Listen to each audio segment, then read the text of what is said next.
சக்தி வாய்ந்த பாசுபதாஸ்திரத்தோட கதையை இன்னைக்கு பார்க்கலாம். இது ஒரு ஆயுதத்தோட கதை மட்டும் அல்ல, ஒரு வீரனோட மனப்பயணமும் கூட. மகாபாரதத்துல அவ்வளோ பேர் இருந்தாலும் அர்ஜுனனை மட்டும் ஏன் நமக்கு இவ்ளோ பிடிக்குது? யோசிச்சு பார்த்திருக்கீங்களா? கதை தொடங்குறது வனவாசத்துல. பாண்டவர்களும் திரௌபதியும் ராஜ்யத்தை இழந்து காட்டுல தவிக்கிறாங்க. ஒரு பக்கம் பீமனோட கோபம், இன்னொரு பக்கம் தர்மரோட பொறுமை. குடும்பத்துக்குள்ளேயே ஒரு பெரிய குழப்பம். அப்போ தருமன் ஒரு கேள்வி கேட்கிறார். வெறும் வீரத்தை வச்சு மட்டும் ஜெயிக்க முடியாதுன்னு அவங்களுக்கு புரியுது. தன் குடும்பத்துக்காக அர்ஜுனன் தனியா ஒரு கடினமான பயணத்தை ஆரம்பிக்கிறான்.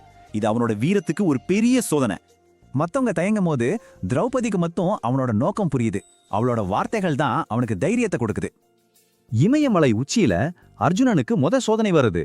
ஒரு வயசானவர் வந்து அவனோட பயணத்தையே கேள்வி கேட்கிறார். ஆனா அந்த வயசானவர் வேற யாரும் இல்ல, அர்ஜுனனோட அப்பா இந்திரன் தான். இந்த சந்திப்பு அர்ஜுனனோட பயணத்தையே மாத்துது.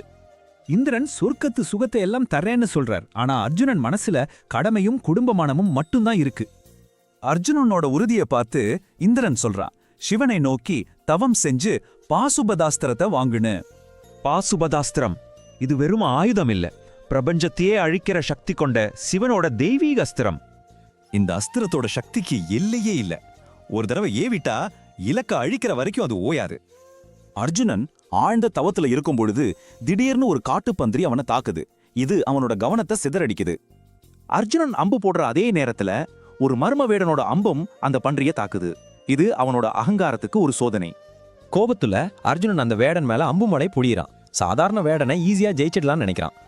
ஆனா என்ன ஆச்சரியம், அர்ஜுனன் விட்ட அம்பு எல்லாமே அந்த வேடன் கால்ல பூமாலையா விழுது. கடைசியா தன்னோட வில்லாலேயே அடிக்கிறான். ஆனா அந்த வேடன் சிரிக்கிறான். அர்ஜுனனோட கர்வம் எல்லாம் நொறுங்கி போகுது. தோற்று போய் அந்த வேடனோட பிடியில சிக்கியிருக்கும் போது அர்ஜுனனோட மனசுல இருந்த அகங்காரம் மறையுது. அப்போதான் அவன் அந்த வேடனை உற்று பார்க்கறான். அவன் சாதாரண வேடன் இல்ல, சாட்சாத் பரமசிவன். அகங்காரத்தை விட்டதும் அர்ஜுனனுக்கு தகுதி கிடைக்குது. சிவனோ அவனுக்கு பாசுபதாஸ்திரத்தை வரமா கொடுக்கறார். ஆனா அவன் வாங்கின உண்மையான பரிசு அந்த அஸ்திரம் இல்ல, அது அவனுக்குள்ள நடந்த ஒரு பெரிய ஆன்மீக மாற்றம். அவனோட மனசு எந்த புயலுக்கும் அசையாத ஒரு தீபம் மாதிரி அமைதியாகிடுச்சு. ஒரு உண்மையான வீரனுக்கு தேவை ஆயுதம் மட்டும் இல்ல, அசைக்க முடியாத உள் அமைதி. அதுதான் அவனை ஜெயிக்க வச்சது. அப்போ உண்மையான அமைதியை நாம அடைஞ்சிட்டா நம்மால எதைத்தான் சாதிக்க முடியாது? யோசிச்சு பாருங்க.